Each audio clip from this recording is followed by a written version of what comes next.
Covering St. Johns County, a man says he's now deaf in one ear and he blames it on dirty water.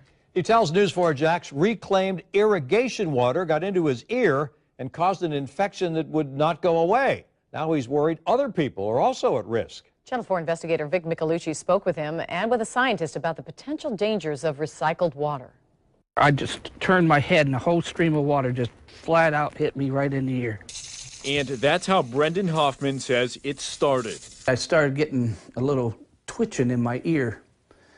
And Monday morning, my whole side of my right face was swollen. My ear was throbbing. He had an infection that just kept getting worse. He went to the emergency room, his primary care doctor, an ear specialist, and finally surgery. 9 months later, Hoffman says he's still deaf in his right ear. So you may never hear out of your right ear again? I could not.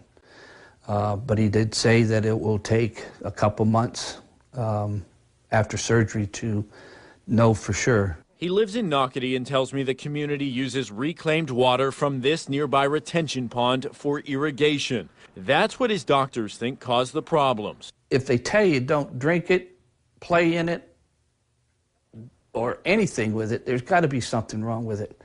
And there's nothing else that I could contribute to my earache, my ear infection from, than that water. I took the case to University of North Florida microbiologist Terry Ellis. Is this plausible? Yes, this is very plausible that something that was present in the water, that was growing in the water, established itself in his ear and established an infection. She says there's no need to panic. Usually people's immune systems fight off the bacteria, but Hoffman seems to have gotten so much water in his ear that the bacteria had a head start. But Hoffman is worried about others getting infections from what he believes is dirty water. He's working with an attorney to find out what happened. If it happened to him, it could happen to anybody else. And you know, we all know kids in the summertime, that's what they do. They play in the sprinklers. I wouldn't want this to happen to anybody, especially any little kids, boy, little girl. And there's a lot of kids around here. JEA supplies the reclaimed water for the community of Nocatee. I spoke with their spokeswoman, and she told me that it is safe and it is highly disinfected.